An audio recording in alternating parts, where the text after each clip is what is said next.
All right, so now we are officially live streaming on Facebook, on the Word is Right's Facebook page. Welcome, welcome everyone to a hybrid open mic. This is Red or Green Books and the Word is Right collaborating to bring you our double feature open mic. It is so exciting. Tonight we're featuring Vexed, who is here. I'm so excited. I just absolutely love this woman, and she's just amazing. And we're supposed to be featuring Tabatha Adams as well, but Tab is not here yet. So I'm hoping and praying that she is able to make it here pretty soon, and that we're able to get her in the room and to feature as well tonight. But we do have Vexed. Vexed was the first to go to print out of the entire group. So, you know, super congratulations to doing that and to getting your book. I mean, it's such an endeavor to do that. I will be sending out invitations for y'all to join book clubs, so you can sign up to do the book club if you want down the road, which would be super fun as well. All right, so some announcements for Word is Right. Tomorrow is the last Saturday of June, and so we have karaoke night with Terry Rose Dirtson. The first Saturday night is poetry in a movie. And so since July is my birth month, I picked two of my favorite movies, which is Dead Poets Society and also Good Will Hunting. So we're going to be doing a double feature Robin Williams drama for July, the first Saturday night of July.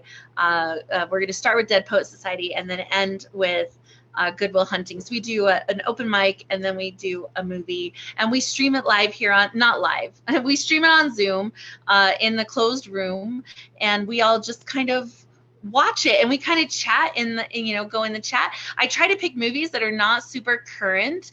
Last month, well, I say last month, but technically it's still this month, we watched Legend with Tom Cruise and The Never Ending Story. So that was super fun. And if we pick movies you've never seen, you got to get here. And if you love the movies, you just got to get here. It's so much fun. Only happens once a month. And then, of course, karaoke is the last Saturday of the month. Priceless Black has his show just started this month, is the third Friday of the month. And it is a Black Noise open mic, so definitely get here. We have a show pretty much every day of the week. If you're interested in having your own show here at The Word is Right, reach out to us, let us know. We do have a few slots open still if you would like to do that. All right, so for Red or Green Books, I guess the only other announcements are the July book club. And so, you know, keep your eyes open for the July book club. Every month we feature a new book. First come, first serve for the authors to do that. And there's a special $5 coupon in the month of book club. So you can get the book for only $10, which is practically free. It's a great opportunity to collect all your favorite authors.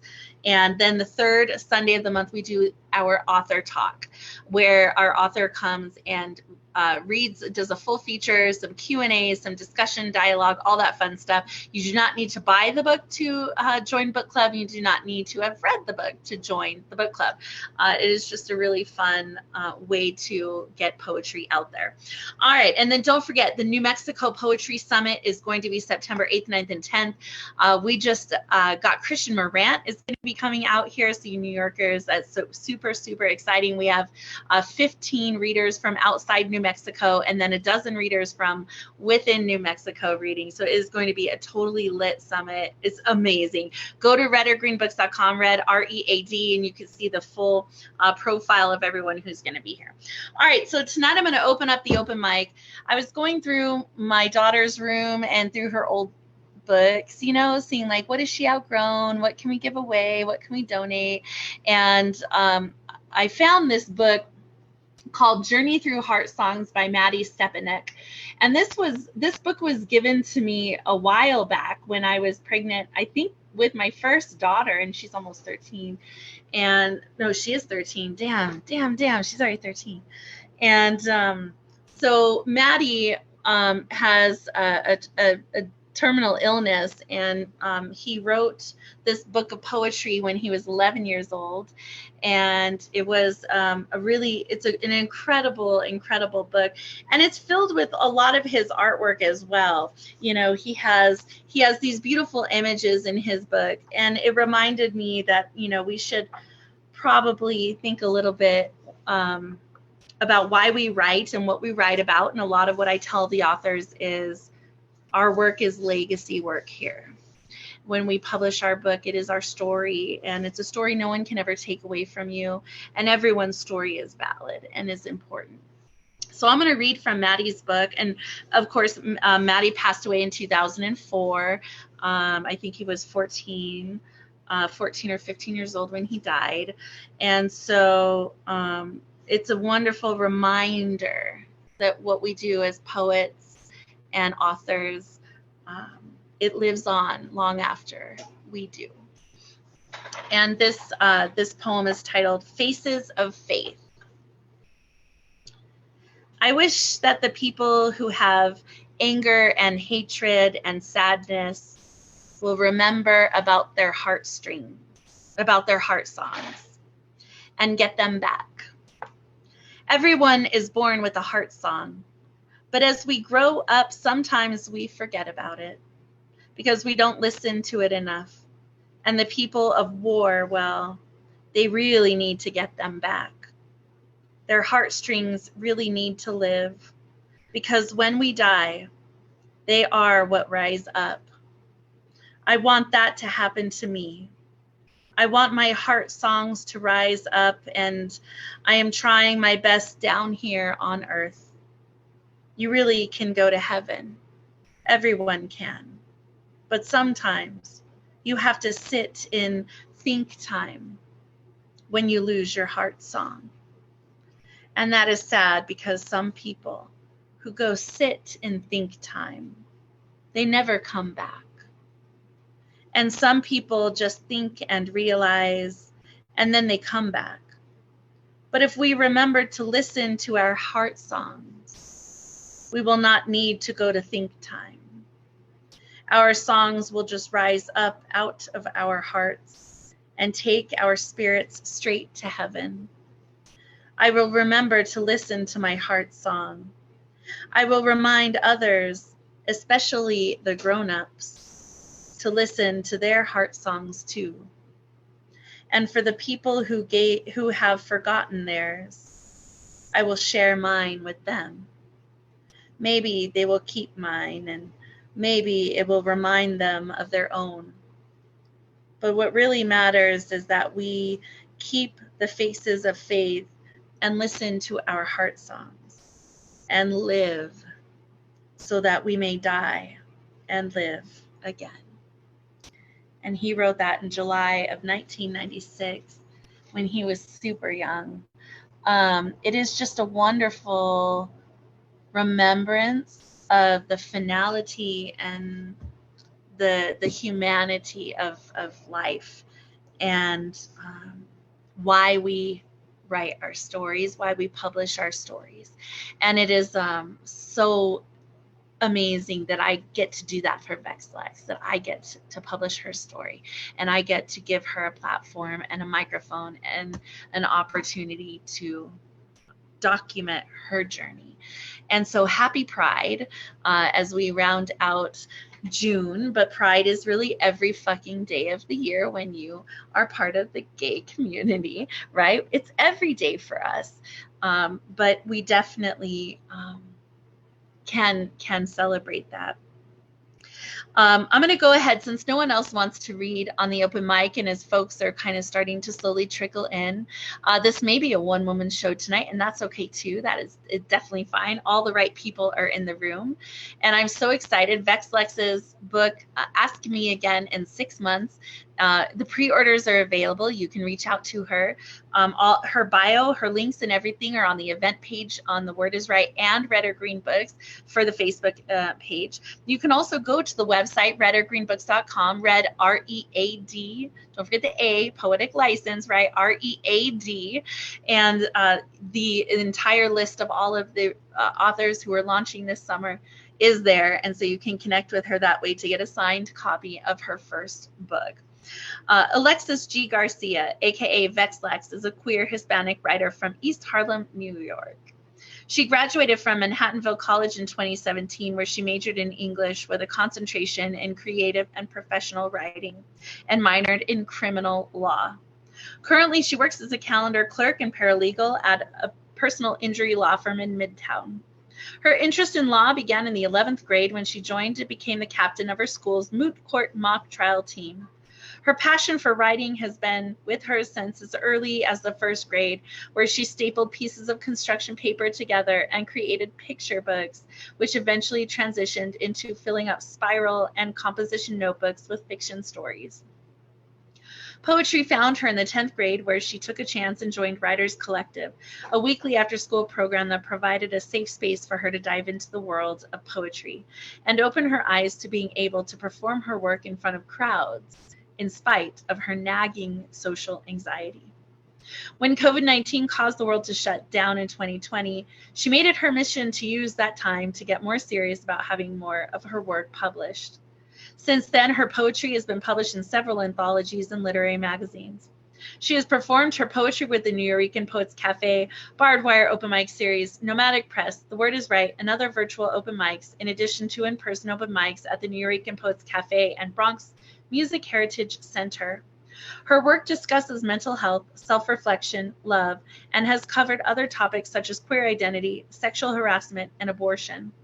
Alexis has always had dreams of publishing her own books, both poetry and novels. This book is just the beginning. It truly, truly is. She is contemplating going to law school, yay, and one day becoming a judge. For now, she continues to put her energy into her writing, managing mental health, and becoming more comfortable with performing at in-person events. You can find her on Instagram at Vexed Lex Poetry, Facebook Vexed Lex, and her website is official vexedlex.com. Y'all unmute your mics. Give it up for our featured reader tonight, the one and only Vexed Lex.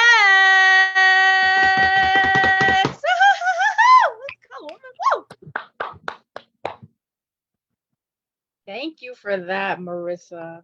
Oh my God. Wow, one woman show. I mean, I gotta come prepared. So let's see. So thank you for that, Marissa. And of course, thank you for this wonderful experience. Being able to finally, you don't know how long I've been waiting to finally publish my own book. Like, this has been a lifelong dream since forever. Like, when they used to, like, people used to look at me like I was so weird in elementary school when they would ask me, like 6 or 7 years old, what do you want to be when you grow up? And I would say an author, while everyone else was saying like police officer and like firefighter. And then teachers were looking at me like, okay. But so this is finally a dream come true. So thank you again for that. So tonight I was gonna do 5 pieces, but I'm probably gonna do maybe 7 now. It's kind of a mixed batch. 5 of them are in the book. Ask Me Again in 6 months. 2 of them are not. So I'm just gonna dive right in. Again, this book is gonna be special to me for the rest of my life. Not only because it's my first book, it's just a culmination of the last 13 years of my life. You know, I've been writing poetry consistently since I was about 15, and I'm 28 now. So just seeing my writing grow throughout the years has just been a powerful thing. So I'm just going to dive right in. Again, happy Pride. I'm going to start off with a Pride kind of piece. I've performed this maybe once or twice. It's starting to become one of my favorites because of people's reactions usually. So as a lesbian, I'm used to hearing a lot of ignorant comments from people. You know, the kind of, oh, you can kind of speculate what people kind of say about lesbians, you know, like, they don't have real sex and, you know, stuff like that. So this poem is kind of my response to that. So this first piece is called IHM. Lesbians, they hate all men, probably because they want to be men. I'll let you in on a secret. My hatred of men has nothing to do with me being a lesbian. It's an added bonus. I don't particularly hate all of them, just some. Some men have convinced themselves that we only exist because we were rejected by them, that our sexual experiences do not count, that penetration by a penis is the only acceptable definition of sex, and therefore must be the main form of pleasure. My fingers would beg to differ, and my mouth would love to offer a rebuttal. Some men only acknowledge the existence of lesbians because it turns them on, as if we were meant to cater to some perverted fantasy where we allow them to join. I can assure you that we are just fine with having real orgasms and would strongly prefer to not fake them. That is in no way an invitation or a challenge to show us what we are missing out on. You may judge us for using dildos, but we prefer to work with equipment that does not run out of fuel. Do lesbians hate men? Yeah, sure, why not? But I am a lover of women before I am anything else. So that was that first piece. The second piece, so I've been calling myself Vexlex since I was 18. So 10 years on as Vexlex. So that's it's been an interesting ride. Um and just I used to write very, very vexed pieces growing up. But then I started to get into, love and heartbreak and abortion, queer identity, like other kind of, because I didn't want to stick to like one thing. But this next piece is kind of a vexed piece. And it's in my hard hitter chapter in the book. It's called Slut. You slut shame her, try to play her, but she won't give you the time of day. You go back and tell your friends all the positions you had her in, but forget to tell them you finished before you even started. She ghosted you, changed your name and her phone to the dearly departed. You paid for dinner, so she put out. Claimed you soaked her panties, but she suffered from a drought. She's a slut. She's a whore. She's for the streets. But who was the one begging for more? She reads your messages and you get mad, realizing you've been had. You run to social media and declare that all women are the same. If that's the case, maybe you're playing the wrong game. I like doing that piece because it triggers some men, and that's why I write these certain pieces, because it's funny when you get to trigger people, because it's just like this is exactly why I wrote this poem. Um, but so my third piece is called Peaceful Chaos. Um, it's in my ramblings chapter, which is the first chapter in the book. Basically, peaceful, when you think of chaos, you don't really think of peace. And when you think of peace, you don't really think of chaos. But how this poem kind of shows how they can kind of coexist and make something beautiful out of the ugly and like something messy. So here's Peaceful Chaos. There is a sort of beauty that creeps its way into the madness, the perpetual stream of doubts that have audibly flooded a magnificently troubled mind. It is indeed a terrible thing to waste, where tempestuous words can be touched, mishandled to imperfection, their harshness left out to thaw, only to harden once more. Once the sense of disdain settles in, vulnerability has never tasted more like sweet bitter. Chaos has never seemed more peaceful. The subtle luring to a place where screams are seen protruding from a glass half empty one day, half full the next. The insecurities have chipped away at the poorly constructed guard, have unearthed a reluctant bloom. You enter the garden that once was a site where signs of life were not found and revel in the decay. There will be more troubles lying ahead, more wonders to come across. In order to have a little peace, there must always be chaos. Um, so my next piece is It's called Spellcaster. I think I wrote this for one of the. It has a lot of these open mics. Kind of, sometimes I'm like, when did I write it? Because I go to certain open mics that have themes, or some of them that don't have themes. But I'm pretty sure the theme for this was like storytelling, and naturally, spell casting came to mind for whatever reason. So here is Spellcaster. My mind is an overactive cauldron where I trade potions for poetry, blend bashful metaphors into well-versed machinations. It is my safest form of witchcraft, but by far my deadliest form of survival. I summon words and upon arrival, strip them of their properties, toss them into this concoction, conjure up spirits of poems forgotten, cleansing them of their rotten core. Words that never reached the page, lines that could not quite fit. In the mouths of tied tongues, manifesting the creation of something worth hearing on an endless loop. I cycle through different stories to tell because there is evil to repel. Storytelling is more than just art. It is a continuous spell that lives through you. We are the spellcasters of this generation and must do good by our audience. Your tongue is your wand. So I would suggest that you use it wisely. So this next piece called Impossible Logic for a Borderline. So I kind of hint at this, in my bio, but I deal with, mental illness. I suffer from, when I was a teenager, I was diagnosed with social anxiety. And as I got older, they also diagnosed me with borderline personality disorder. So, I kind of feel like I hit the jackpot there.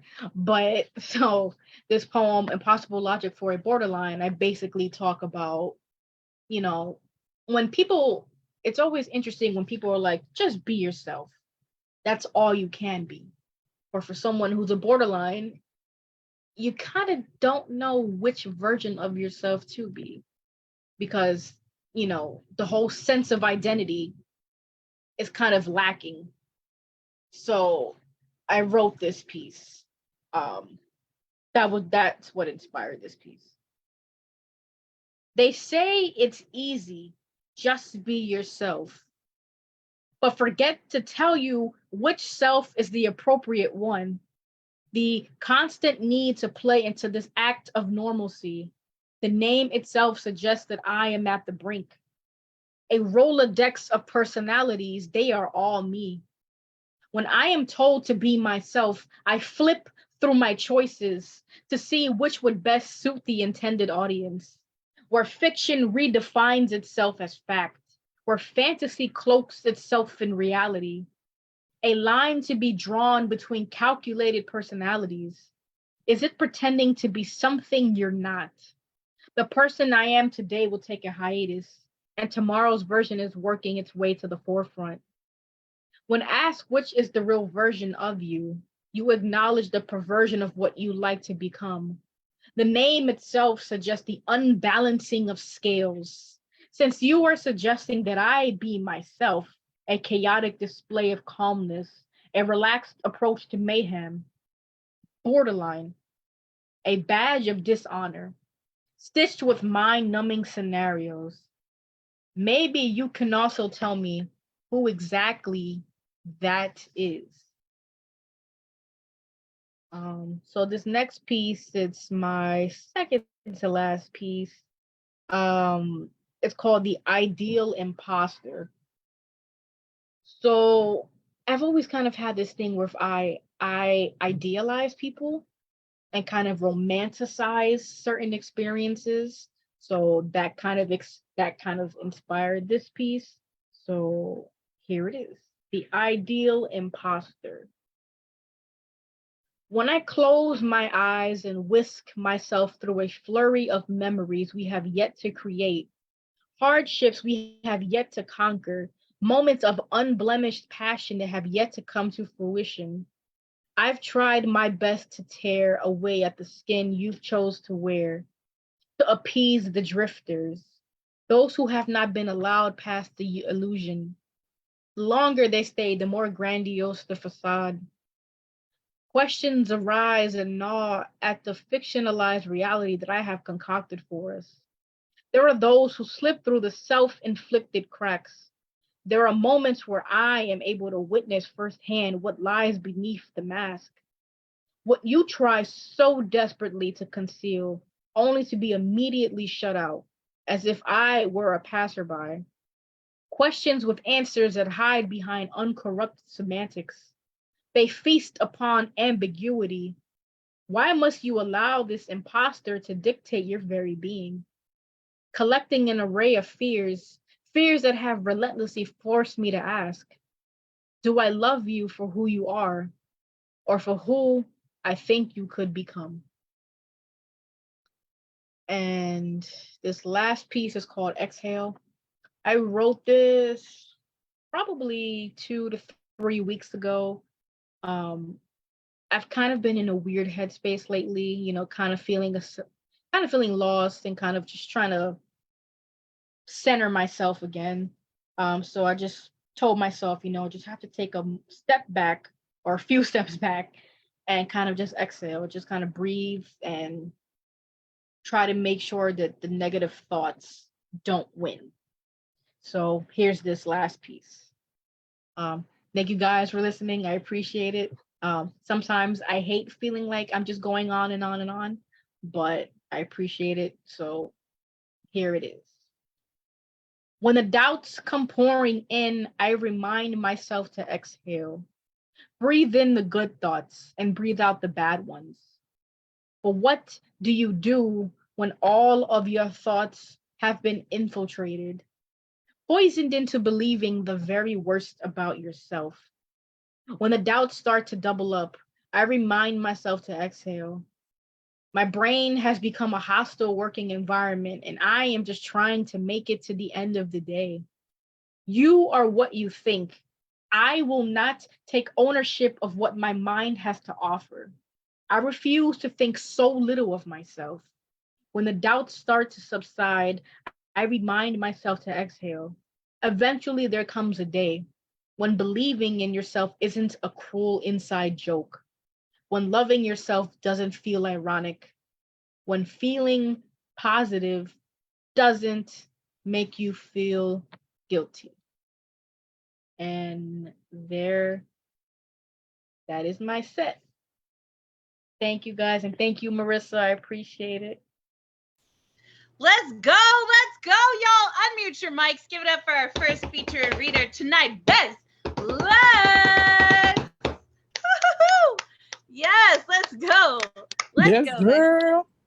Y'all, there you go, Tab. Welcome, everyone who's here. I knew it was just a matter of time. Everyone be like, "Ooh, I think I hear some poetry. I better get to Word is Right." Welcome, Karen Scott's in the room. Oh, Karen Scott's here. Hi, beautiful. Hi, beautiful. I miss this woman. She makes me like have withdrawals so that like when she's here, it's extra special. So exciting. If you have not had a chance to get your pre-orders in for Vexed Life's book, please do so. Go to the event page for today. It has all of the bios for our readers today. It has their handles, their links, everything. You can also go to the Red or Green Books, Red, READ. If you go to the 2023 Poets, it'll list everyone who we are publishing this year, at least so far, their bios, their picks, where you can get their books, all of that. I'm so excited. Vexed Lex was the first to go to print. For those of you who are joining us a little bit late, her book is the first to go to print, and it's the first to come in. I'm so freaking excited, right? Tabs went to print. Shockies went to print. All three of them are here today, and all three of their books. I don't think Shockies book shipped, but I don't think Tab's book has shipped yet. So it's getting there, right? It's becoming real time. Crunch time. It's a lot of fun. Very, very exciting. Why is this? Hang on one sec. All right. Give me a chance to get out of this window. All right. So my computer likes to be, it's old and curmudgeon-y. All right. So If you would like to read in the open mic list today, let me know. I'd be glad to get you on.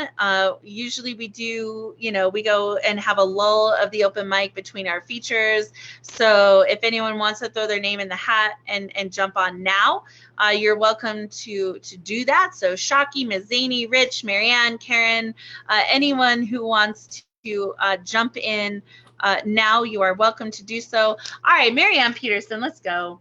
And that way we'll give Tab a few minutes to get settled and do all of that wonderful stuff. All right, Marianne, and then anyone else who wants to read, drop your name in the chat or send me a DM and I'll get you in. Okay, hi. This one is called Burn. I wrote on the 21st of this month. I was burnt numerous times in my lifetime. I was burnt by my ex when he abused me. I was burnt by the ones who sucked his soul in me. I was burnt by the ones who bullied me. I was burnt by the state of Michigan when they sent me a letter saying they wanted us to pay over $3,000 a month deductible for my youngest son's medical. I was burnt by cops when they did not listen to me when my oldest son was being abused. I don't like all the times I was burnt. That one.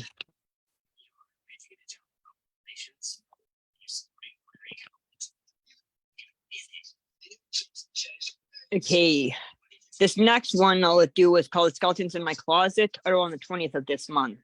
Skeletons in my closet are still with me to this day in my mind. Remember even now. Remember being sucked to solid more than once. I remember the domestic violence I endured. Remember when I robbed a bank when I was a child. Remember the breakups me and my current husband went through before we came back together to raise our son together. Remember the bullying I endured. Remember having anorexia when I was younger. Remember the fire that killed all my animals when I was not home, which I came across the next morning, the aftermath of it. Remember my suicide tries. Remember the skeletons in my closet to this day. Oh, Marianne, let's go. All right, we Yeah, don't run did you past miss that. it? Like you just said Did that, you and it miss wasn't that? a thing. You robbed a bank when you were a kid? Yep. I wrote that for a prompt. Oh my God, right? Robbing a How bank when I was a kid. She said How that. much money did you get away with? She means the proverbial bank. No criminal activity has taken place. Okay. I don't know, but I'm putting that out there. Just as a means of, yeah. Oh my God, that's a story for a non-recorded show, Shaggy. Marianne, your poems are so wonderful. Do you want to do one more? Yeah, I can. This is called Unsure Future. I wrote on the 20th of this month. Future is unsure. I do not know how long we'll be around. I do not know if my youngest son will be fine later on. State of Michigan wants us to pay over $3,000 deductible a month for our son Aiden. We cannot afford it. Future is unsure. Will we be fine or will we face more problems later? I want to believe we will be fine, but the future is unsure. I want to believe we will be fine, but the future is unsure. Y'all, like, Marianne Peterson has the best opening lines of any poet I know. She'll cut you with her words, like, Advocate says, I cut you with her words. If you're not paying attention, you won't know it hit you till tomorrow, and you'll be like, oh, it just hit me. So go back and watch it on the replay. Let's go, Marianne Peterson. Marianne also has a great deal of books out there that are available to read, so just support each other. All right, I got 3 poets on the open mic, and then we'll bring up our second featured reader. We have Rachel Garcia, Karen Scott, and Shaki G. And I'm so excited. Shaki and Tab are going to be here in New Mexico for the New Mexico Poetry Summit. And Karen Garabrandt. So 3. And Kim Adonna. So 4 of the 8 2023 debut poets are going to be right here in Albuquerque in September. If you have not seen who the recent people are, like, you gotta come. Jenna May is coming, and he's on the Verbbender Slam team, and they just won 3rd as So Fried. Come on, he's doing a performance workshop, y'all. That is worth the price of admission. Special K is coming. Rich Boucher, who's in the room, is going to be a featured reader. Like, come on, y'all, you gotta get your butt to New Mexico. It's totally worth it. Jeff Cottrell's flying in here from Canada. Stacey Dyson's coming in from San Diego. Poet Rose Gold's coming from Colorado. Like they're coming from all over to here in September. You get your ticket. Karen, you gotta come. All right, let's go. Rachel, are you ready? Rich, are you reading tonight, sir? All right, Rich, I got you. All right, so we'll do this open mic, and then we'll bring up our second feature reader tonight, Tab. And if I missed anyone after that, they can read after her. Rach, you ready? Yes, ma'am. All right. Looking at your beautiful eyes and shivers down my body, makes my heart race, makes me smile happy. Your laugh drives me crazy, a good crazy. Hearing you call my name when you see me. Seeing you walk towards me with a big smile, feeling you throw your arms around me, squeezing me tight, takes my breath away, us holding each other in each other's arms. It makes me not want to let go. I just want to stand there in each other's arms. Being in your arms makes me melt like I've never melted before. Wanting to tell you how I feel, but scared to be laughed at, scared to be turned down, knowing I'll be turned down. So I'll keep it to myself. It's just easier, safer, less humiliating. You being in my life means the world to me. But I think of you, excuse me. But I think to you, I just barely am a part of your world, or so it seems. Meeting you is the best thing that has happened to me. You sweet angel, making me melt. I smile like a fool thinking of you, but knowing that you probably don't smile like I do when you think of me. Well, the few times that you may think of me for whatever reason. I mentioned earlier that I'm scared of being turned down, but I guess I don't have to worry because I know I don't stand a chance, and that's okay. Life goes on. I just wish it was with you. Oh, let's go, Rachel. Yeah, there's nothing worse in the world than unrequited love, right? But Yeah. love takes all kinds of different forms, right? Love can be in the form of friendships. It can be in the form of relationships. It can be in the form of lots of different things. So, accepting love in the forms that it comes, sometimes it's maybe not the way we would want it, but it's still love, and that still matters, and that still counts. So yeah, let's go. I'm glad you read tonight. Welcome. I have another one if you want me to read. Sure, yeah, let's go. Do another one. I actually found this one and I don't remember writing it. It was back in 2017. So, sorry, I'm trying to see it here. You know the words to my song, but you're still singing the wrong lyrics. But you're singing your own tune with all the right words. But it keeps me wondering if the words you're saying are true, or if they're false, if they're a false fairy tale. No, I'm not Cinderella, nor do I care to be. But I am a real woman with real feelings, hopes, dreams, and goals of love. I'm not fake, for I am as real as they can be. I deserve the truth, but with you, it's all stories and fairy tale lies. You're smooth with words, but your actions prove otherwise. I just want to be loved, cherished, and adored. You say that you do, but all I receive are fairy tale lies. Damn. What? One poem, she's like so sweet, and the next one, choppa. Yeah, I read them and I'm like, well, that's going to totally contradict each other. No, fuck yeah, let's go. We're here for all of it, right? The whole ride, the whole everything, the whole shebang. Bang, let's go. All right. Thank you, Rachel. And feel free, y'all, to drop your links in the chat if you want to follow each other, all that good stuff.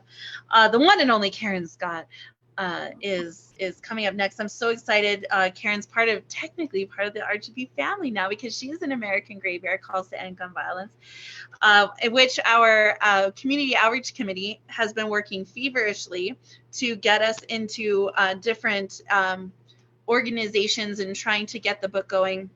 So we're going to be doing at least 2 open mics between now and the end of the month, or end of the year, that are for all of the contributors to perform pieces of the topic of gun violence in this country. So we're working towards being part of the solution on that. So Karen, I'm honored to have you included in that really incredible book. So thank you so much for being here. And then after Karen, we got Shaki and then Rich, and then we'll bring Tab up for her feature.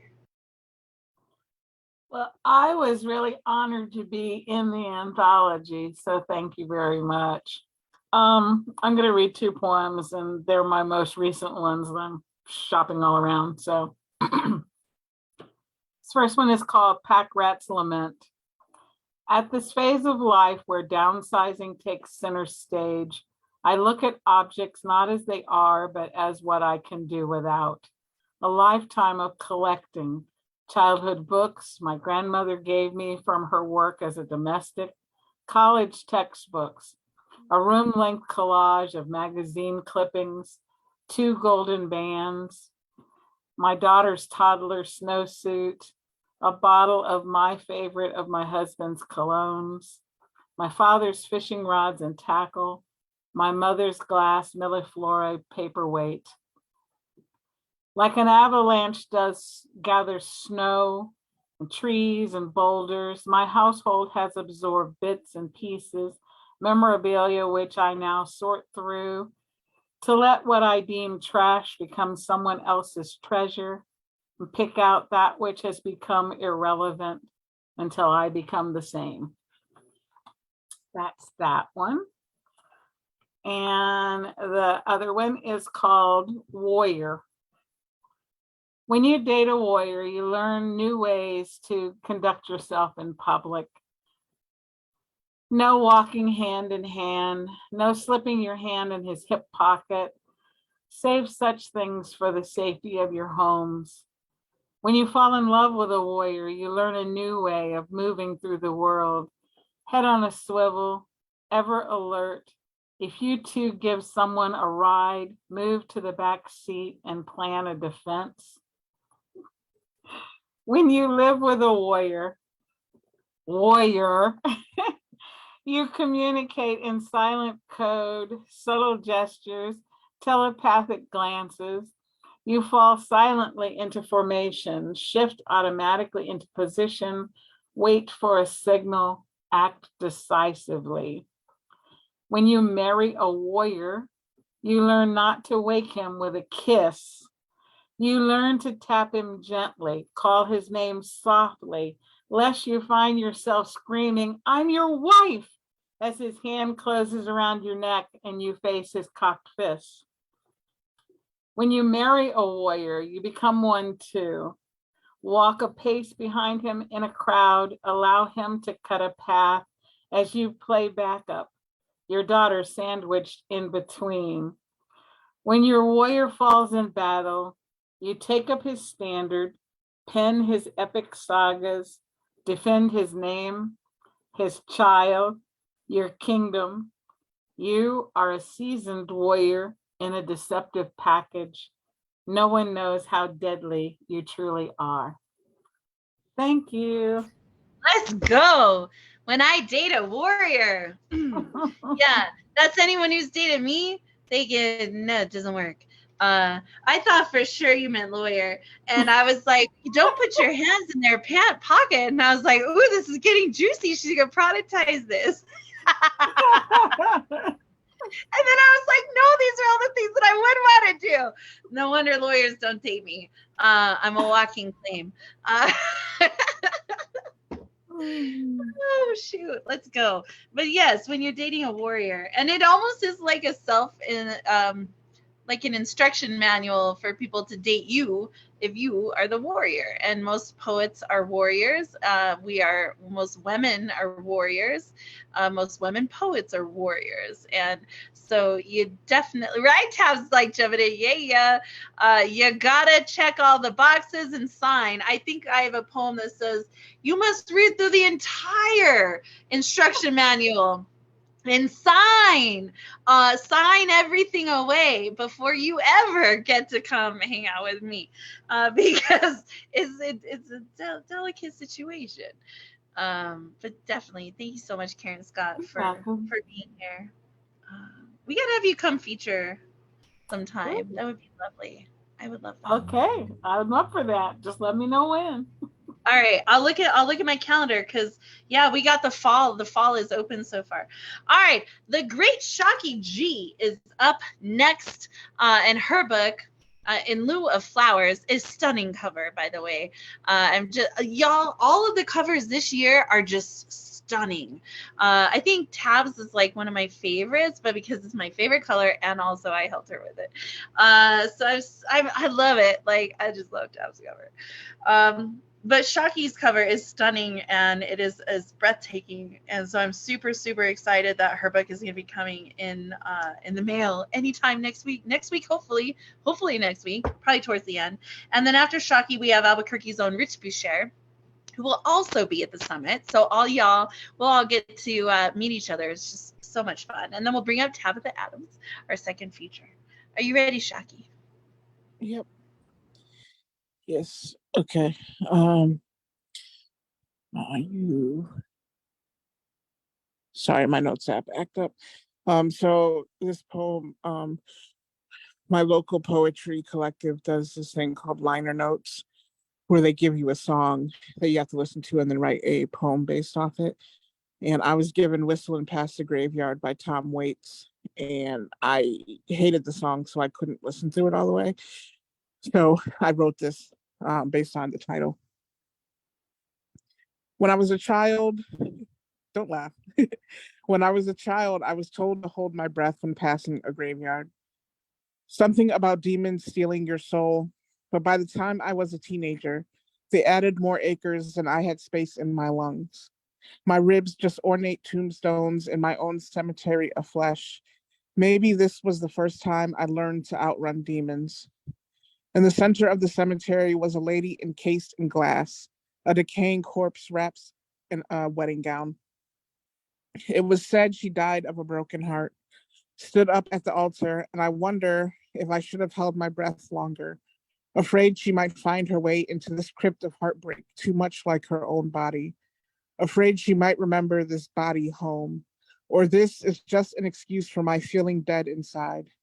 Now, when I pass her by, I whistle, pretend I am a midnight train, not Norfolk Southern. I will stay on track, not derailed by lost loves leaking toxic relationships into the air. No, just a train, whistling past a graveyard carrying anything other than broken hearts and cadavers, glass caskets and wedding dresses.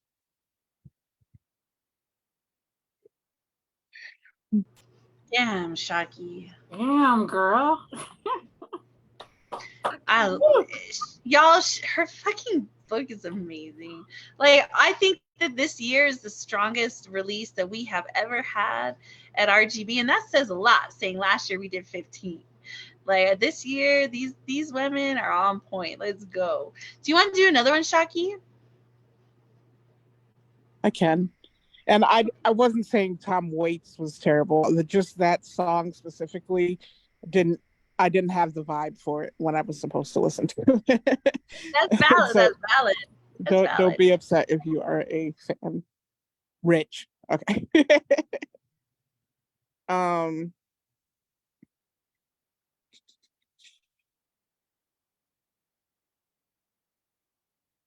sorry, I'm trying to find.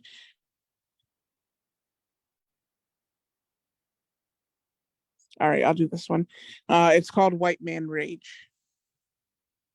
I can hear the vitriol in his voice, lubricating the hate in his throat. Each word burns like cinnamon, a synonym to the hard R when he says them. His audacity looking down on my college education as if it were a GED. Like his Ivy League privilege outweighs my perceived JUCO work ethic. I run through a mental checklist, wonder what reason he has to hate me today. Is it my black, my women, my ability to appear confident against his shrinking manhood? The way I stay cool as cucumber in the summer heat of his anger. I am no glass jaw.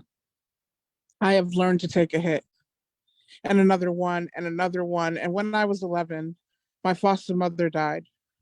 Her sons took me in a room, kneeled me on rice, and beat me. Said, "You will never forget this beating. It is the way Black skin has always known submission. Figure if they beat you first, no one else can make you hurt as much.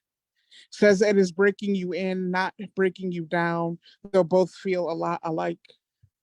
So now, when this man calls me anything other than my name, It bounces off the scar tissue of my childhood, settles at my feet like rose petals and dry skin. I do not break down, do not break character. I have generations of scarred bodies behind me, stronger than his hate.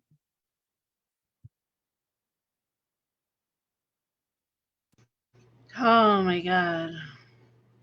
Yeah. Scar tissue of my childhood. I'd like, y'all, all I can say is go get their books. Go get your pre-orders in. Go get their books. That is the only thing that I can tell you. Last year, I said the best book you would buy in 2022 came from my press. This year, I will say the best book that you can buy this year comes from Red or Green Books. I guarantee you, it does. So, like, we're not playing. We're not messing around. This is an incredible work, and I'm so excited that Shaki's going to be here. Yes, check out her website, shakigpoetry.com. That's SHOCKIE, the letter G, poetry.com. And Shaki, I speak that because people might watch this video down the road. We do have our YouTube channel up. So, you know, if you have not gone to the YouTube channel, we uploaded all of the old videos from 2021, 2022, and so far this year. So you can go back and watch all of that, including the Meet the Poets and the debut readathon that we did earlier this month with Shaki and Tab and Vexed and all the incredible authors. All right, last but certainly not least is Rich Boucher, a dear friend of mine here in Albuquerque. Rich is an incredible poet. His book, All This Candy Belongs to Me, is available, which I own and I love. And I don't know, sometimes you just feel like you're a kindred soul, like a twin. Maybe you tried to eat in the womb, like Generalissimo is my twin. Well, Rich might be my other twin. We just we click and we vibe and we do all the same, not same stuff, but yeah. Anyways, so Rich is going to be here at the Poetry Festival in September as well, doing a featured spot. So I'm super excited about that. And then after Rich reads, we'll bring up Tabatha. Well, thank you very much, my dear. It is good to, in the vernacular of the young people, vibe with you, whatever that might mean. It's great to do that with you. Also, I'm a big Tom Waits fan, although I know what it's like to dislike a certain Tom Waits song because his song Downtown Train, which was covered by Rod Stewart, is one of my least favorite songs in the entire damn world. 2 poems for you tonight. This one is called Bach Harpsichord Concerto in Milk Major. Perhaps the strangest thing about the lactation porn video is the music playing softly in the background. Mia and Kata, profoundly buxom blondes, in matching gray patterned dresses battle-worn by gargantuan cup sizes, play with each other's milk, squirting each other playfully and lesbianly in the obscenely ornate crimson and black German sitting room. The only light in the sacred place emanates yellowly and softly from a lily-shaped lamp resting on top of the black and gold harpsichord in the room. The whole scene is suffused with a luxuriant air of olden European times, and I am bewitched, fixed, and fuctated upon the sights. The majesty of all this causes me to become, in a sense, my own grandfather in the war, and also me as a very, very young teen masturbating all at the very once. And while Mia and Kata's streams of breast milk, splashing across each other's tongues in generous sets of cleavage, are a pleasure to behold, it's the Bach harpsichord concerto in the background that stays with me long after the girls and myself become finished at the end of the scene. What can change our worlds more quickly than a bit of music from a time gone long bye-bye? A sprightly piece of music, the number 6 in F major, the Sylvanian chords, the squiggly arpeggios all invite me to get dressed, to walk out of my door and out into a fairy tale forest. And I might just do that.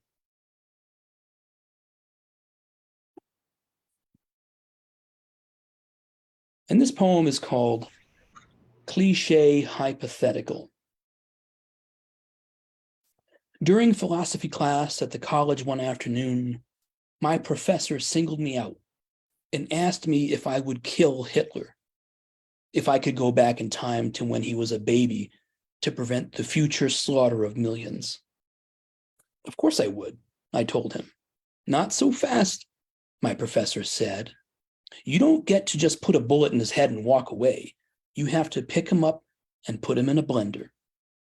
I told my professor that if putting baby Hitler in a blender and setting it to puree would prevent the horrific mass murder he was responsible for, I would do it and sleep like an unblended baby later the same night. Not so fast, my professor said. New hypothetical. Now there's no blender available or even invented yet. And he's now 2 years old. And you have to kill him by just repeatedly punching him in the face right in the middle of the shopping mall while he's helpless in the stroller. How about that, tough guy? The professor looked very satisfied with himself. Above us, one of the incandescent bulbs suddenly made a loud popping sound and burnt out. We could all smell it right from our amphitheater seats. The silence that filled the room a moment ago got even quieter. The noise distracted me. I had a witty answer all ready to go, but because I got thrown for a moment, all I could think to say in answer was to ask if I'd still be able to get myself an orange Julius after beating baby Hitler in the face to death. Thank you very much. Oh my God. If you're feeling some sort of way, then that's what it was supposed to do. That's what his work does. It twists and contorts you and fucks you all up. I love it.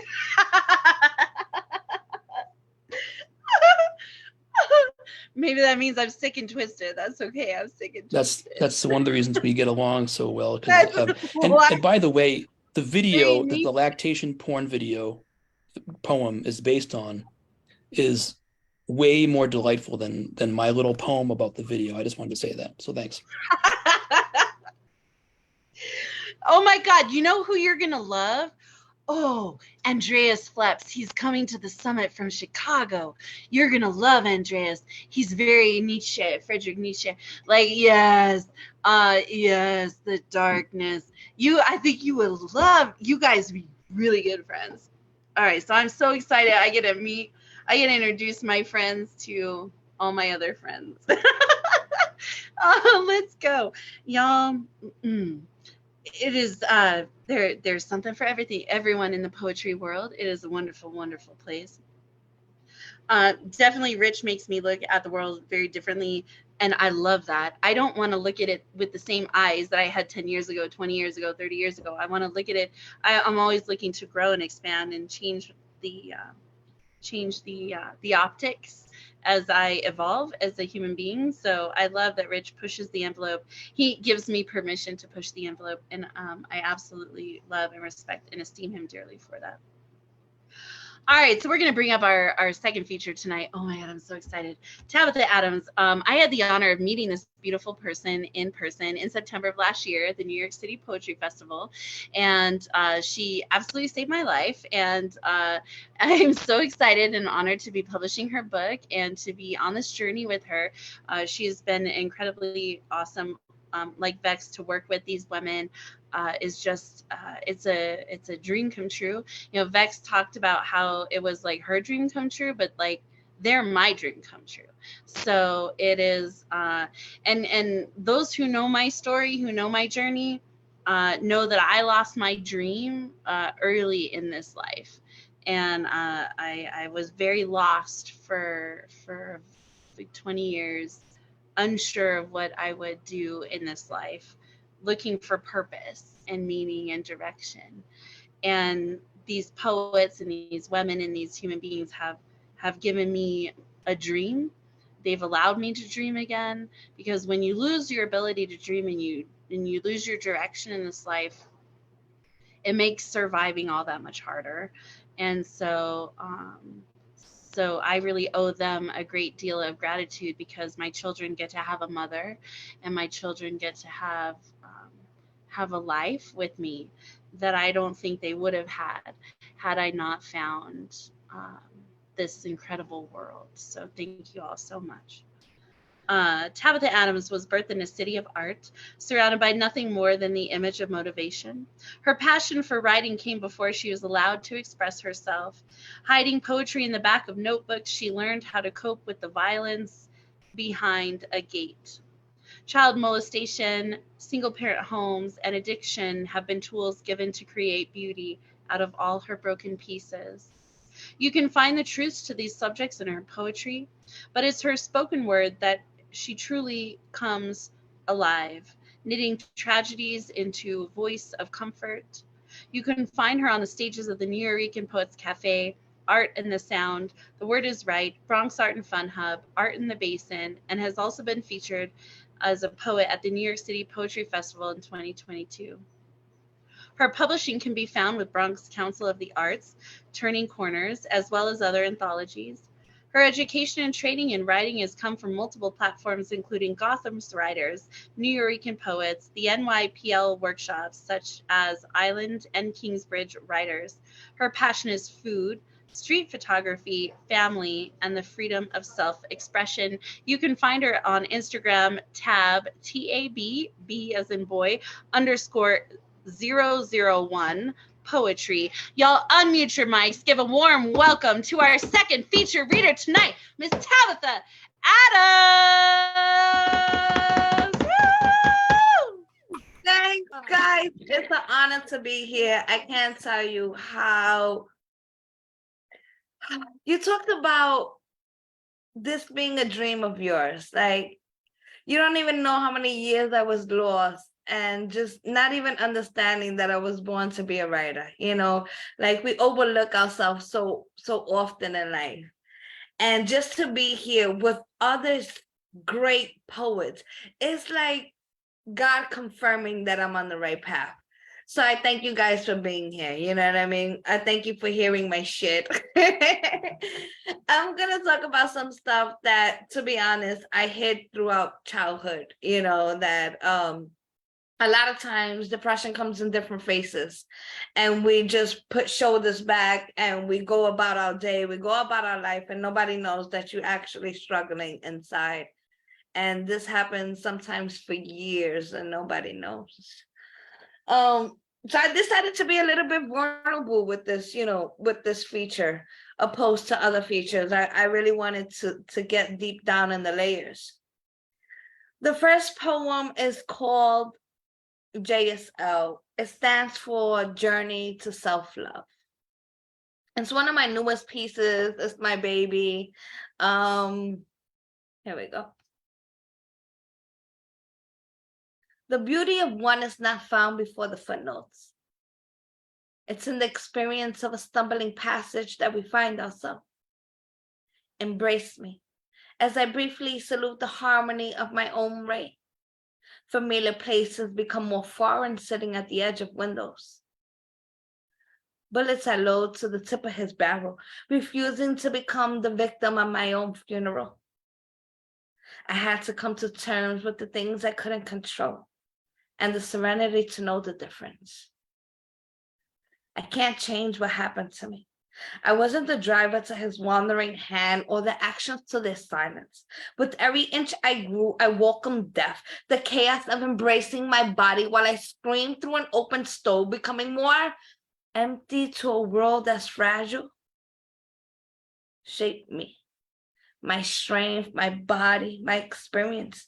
As I grew, I struggled with who I was and how much I should tell people. What scars can the night hide, and the relationships I won't let come above my bed sheets? Spending years avoiding the right man. How long will you protect your daughter from your own war, or yourself from the possibilities of being loved again? These thoughts becoming the great clouds I fight, walking through neighborhoods that decrease daily. Childhood friends becoming like street ornaments, vain of a shadow we once played hopscotch and manhunt too. This is not the first of us we lose to the war of drugs. Every soldier playing a different corner, wearing habits of a different color.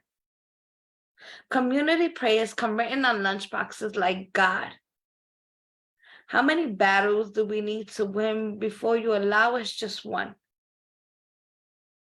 This happens all before the age of 12, where hummingbirds and bouquets of flowers least exist. Unless I love the woman I've become first. Strength, goddess of storms. Thank you, guys. This next piece is called When Heaven Cries. Most of these pieces that I picked are from the last chapter of my book titled Shadow City of Noise. And that book is titled Joe. It stands for Joy Over Everyone. And I put Joe because my father's name is Joe, and I wanted to honor him and give him respect. And we need to put ourselves in front of, these obstacles that we face in life, because there's always going to be something. Titled When Heavens Cry. I come from a home unfulfilled. 7 hours of long lines fall to the sound of my small wages, causing the shadows of my kitchen cabinets.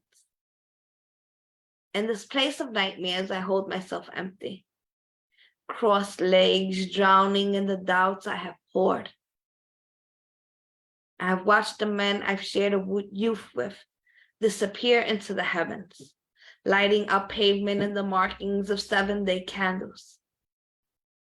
The cries of their mothers can be heard in the areas we no longer have the heart to walk through. Each memory a glimpse of their reflection. And this reminds me here I shall no longer be found. But where can growth be in the view of dead flowers?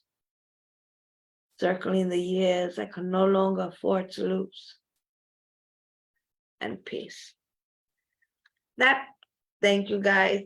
That piece came about because unfortunately, I can't tell you the amount of men I seen that we lost in my neighborhood due to gun violence, due to violence, period, due to drugs. And it's getting, you know what it is to like walk through the street and see somebody you went to school with and you could barely recognize them due to drugs. Or, like you were just standing and saying hi to them last week, and now next week you at their funeral, you know what I mean? And it becomes a lot. So that's where that piece came from, unfortunately. The next one is titled The Eyes of Children. For a man so loved his mother, he sent me a message asking if I could write a poem about Alzheimer's. And I thought that was beautiful. A mother's love builds strength where there is none, placing heart on an empty table. While she dances, knee-high, her children learn the face of joy, button shirts, clean nose, and sends him and his brothers off to discover the world, each foot in front of one another, while she prays the safety of their arrival. 40 years have returned home, a wife, a stepdaughter, some grandkids. Mother's smile has changed. A wife leans over to wipe her husband's eye. His queen and all their yesterdays doesn't look the same. Her temple a little frail. Appearance has differed. Time holds the voice of what they once knew, repeating the phrases of yesterday with the certainty of today, wandering through the halls in search of all the moments they have shared. The might of a mother's child holds the love that has raised him in search of a world they used to sing to, in a robe and a wooden spoon. He holds those memories there, lifting the voice she has now forgotten. For the love of his mother, he remains strong, now becoming the glue that holds the family. This is dedication to the woman who dances all over the block, singing to the joys of yesterday. So her son had actually, I know we think of women as the caretakers, right? But if a mother has no daughters, who is it that takes care of her? It should be her sons. And to see a grown man in tears, to see how his mother changed and, you know, how she can't remember from one day to the next, or sometimes maybe forget the stories of her son, you know what I mean? It was really, really heartfelt to me. So to any man out there that's caring for his mom, much respect to you, much respect. All right, this is called Title Part of a Woman. Ladies, ladies, ladies, get close. We need to check our breasts. The doctor scared the shit out of me. And I'm gonna tell you something. We spend all our life taking care of everyone, but we often don't take care of ourselves. So when the doctor said, I see something in your breast, I cried like a baby. I can't even tell you. I cried like a baby, like a little girl. And I was so frustrated with the world. Every noise someone made just annoyed me because I was so frightened, you know, with the uncertainty of what can happen, because cancer is a really real thing and it can happen anywhere in the body. So I'm going to tell you, I don't care how old you are, you check your breasts. Title Part of a Woman. I sit in a wagon filled twice to test the left side of my breast. A pair of headphones, a previous call from my daughter, music and word. Yet, I still feel alone. I'm scared. All these days wasted when I have a million things to do. Beside me, a stranger's hands pressed to the descriptive screen. Today is Ash Wednesday, and I have sinned before the light has filled the day, and all the broken parts of me wish for another. She doesn't truly understand the gift of tomorrow is lost in trying to numb the pain of today. This ride seems like the longest ride. I fear to arrive this place. My heart has no sound, though it is in her silence that I fear her the most. Some people that work in healing weigh the cost of a kind word. The first of spring days, and I stand outside, and peace. I think I'm coming up on my last piece with you guys, my last piece or two. I'm deciding if I want to end it with my first piece ever. I'm sure you guys heard it before, but you know. So this one is, it's titled Dear Fear. The sky has risen and my eyes have not touched the blank space in between the day. Yet I have wakened so many times that the floor that lays in between me and my neighbor calls to rest. I need you to go. It's been too long that you've walked my homes bearing walls of destruction, and now there's not enough room left in me for the both of us. This peace to my offerings you have stolen, becoming the clouds that are called forth to mock the shadows of the night. And I just feel like there's nothing left here to reconcile. No need for the tone of sorrow adding grief to the respect of my name. I cannot part in this darkness. It's either me or you, and it's just time. I wish you nothing more than peace. And I thank you for this decision of goodbye. That piece is, so I put in my 2-week notice, right? And I said, F this job. I'm a poet, I'm a writer, and I'm not gonna, like, you know what I mean? Yes, Karen, I am not gonna be washing nobody's no more. And it was scary. And I counted every penny, every dime. I asked God to protect my kids, like, not, you know, knowing he's gonna take care of us. He's gonna take care of whoever you are. You know, if you need to leap, you jump. If you're not happy with where you are in life, that's something is telling you there's something more. You're unfulfilled for a reason. You know what I mean? And unless you take action, it's going to be a repeated feeling. You're going to wake up every day in this dark cloud until you say, you know what, I need to change. And I'm in this process very late in my life, you know, creating change. And I feel like it's never too late. And I don't care how many kids I got, how old I am, you know, I'm getting lines on my face, and I don't care. Like, we here to make things happen and live better lives.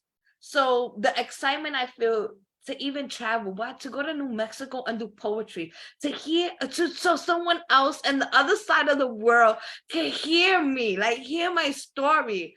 And it's not to bloat, you know what I mean? We go through things in life and we hover in it. But no, we could help somebody else. We could share light to our name. We can pull someone else out the darkness. You know what I mean? So yeah, I hope somebody else, like, you know what, live in your calling. And it doesn't matter how long it takes you to realize what that calling is. If you woke up today, today's a new day. All right, so my last piece is my first piece, like, ever. As I don't want to say ever. So if you guys don't know, I as a child, I was labeled with, like, a learning disability. They never labeled it dyslexic or ADHD, but that's kind of what I familiarized myself with, like, you know what I mean? And so as a kid, I used to write all the time. I had books and books and books of writing. But because I believed a school system that told me, because I learned different, that I wasn't good at this, you know what I mean? I would hide my books and I would never, you know, it wasn't until an adult that I actually shared my voice. So I was going through a struggle, and I was literally, like, I was standing at the train station and I was really frustrated with life. And I just started writing again, like, just remembering who I was, you know what I mean? So this is called that. This is called A Fight in the Wheelchair. I born near 34th Street on the lower level, where a woman fights with an intercom. You mean to tell me I have to go down a few stops? Or maybe she said a few steps. Where's the elevator? You gonna send 4 men down here to help carry me? So how do I get there then? In frustration, she let the woman who knew nothing of her pain go unheard. I hate this place. The one that extends an arm just to leave you hanging, who flexes strength and then smacks you in the face with everything it has. Self-esteem been hurting lately, bruised, I laugh. I laugh at the fool in me. The one that thinks being lost isn't in the same direction as being found. You a stupid ass, yo. A slow learner. Broke, intimidated, and overdrawn. This morning awake to beat me. Not the type that pushes back foreskin to bring forth pleasure. Nah, not him. But the type that kicks you, leaving bruises no one can see. You see people in the distance reaching opportunities you pray for. Screaming, God. I pour out all of me.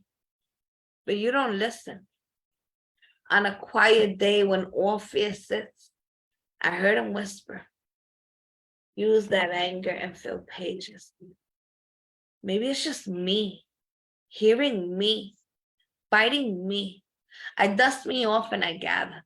I push pride out the way and I look for the respect in my strength. And again I stand. The enemy punches me with, look at you. You don't belong here. Giving me reason to want to swing, so I hit. With the everything I never knew I had, I dare to fight back. Blessed by the lives that have grown from my womb, and the faith that has been passed down from my mother's mother, I reflect. Standing in a dirty stairwell, watching $1 billion system who only eats off the hands of the poor. Watch a disabled woman, frustrated, fighting with someone who goes unseen, was unaware of her pain, but asked to her struggle.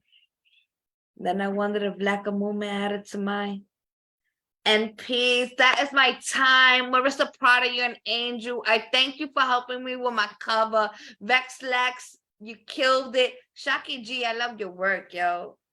I love your work, Shaki G.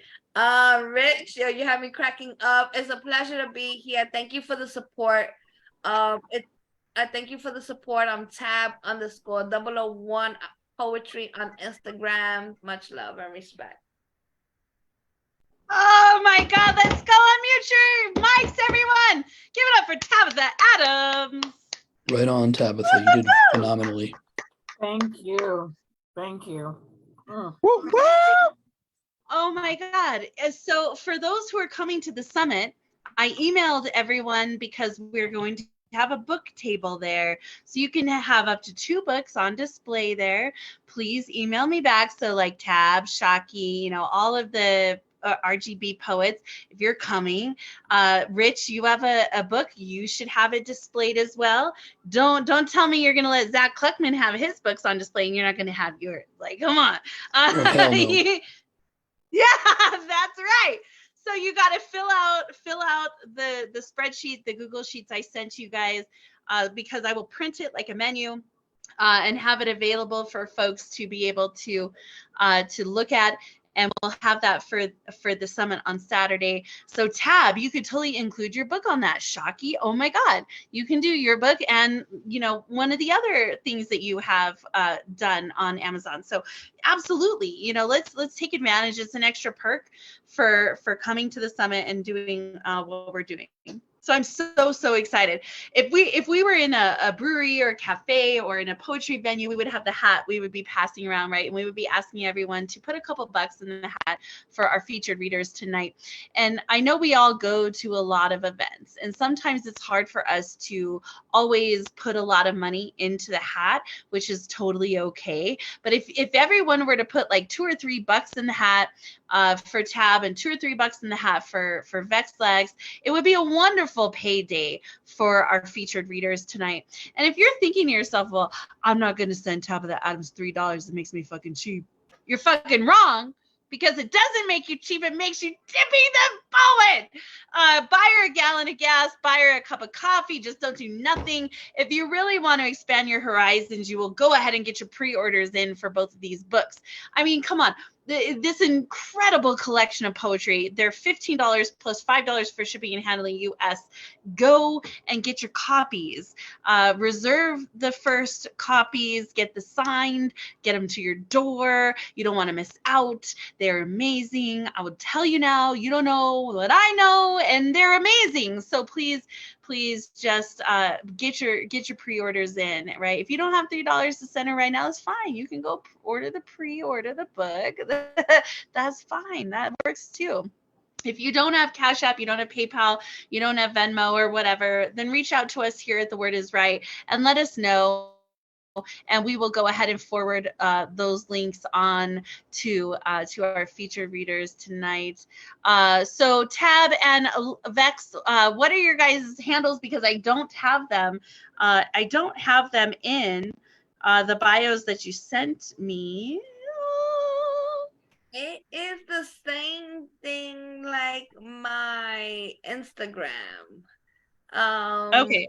I believe so. I don't want to tell you the wrong thing. Tab. All right. So it's Tab TAB _001 poetry.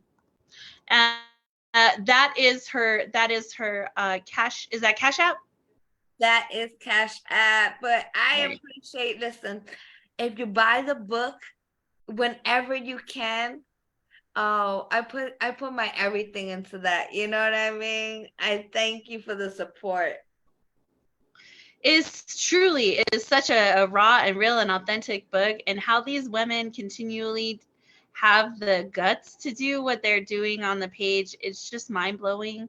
So, just go ahead and get their books, get their pre-orders in, so that they can send you their book. Vexed Lex's website again is official Vexed Lex. That is official VEXLEX.com, official vexedlex.com. That is Lexis Garcia's website, so you can order her book there as well. So thank you all so very much. Did I miss anyone who decided last minute they might want to read but didn't read in the group? All right. So then let's do this. Let's toast as we round out tonight's. And I'm gonna do I'm making a note here on my to-do list. Feature Karen Scott, because there's no one quite like her, and she's one of my favorite people ever. So I put it on my to-do list. Maybe I'll get to it in July, because we're a little busy right now, but we'll get there. We'll get there for sure. All right, grab a glass. Here's my Gaelic toast that I love to do at the end of all of these open mics. Don't forget, come tomorrow night, karaoke night with Terry Rose Jertson. Next Saturday, the week after tomorrow, is our Poetry in a Movie. We're going to be showing Dead Poets Society and Good Will Hunting. Robin Williams drama is my birth month, so I picked two of my favorite movies. So come, Dead Poets Society and Good Will Hunting. How do you like them apples? Let's go. Nice, Rich. All right, here's to health in your company and one for the lasses. Let's drink and be merry, all of our glasses. Let's drink and be merry, bad thoughts to refrain, for we may or may not ever all be here again. This has been The Word is Right's double feature open mic with Red or Green Books featuring Tabatha Adams and Vexed Lex. I'm your host, Marissa Prada. We'll see you all next time. Bye.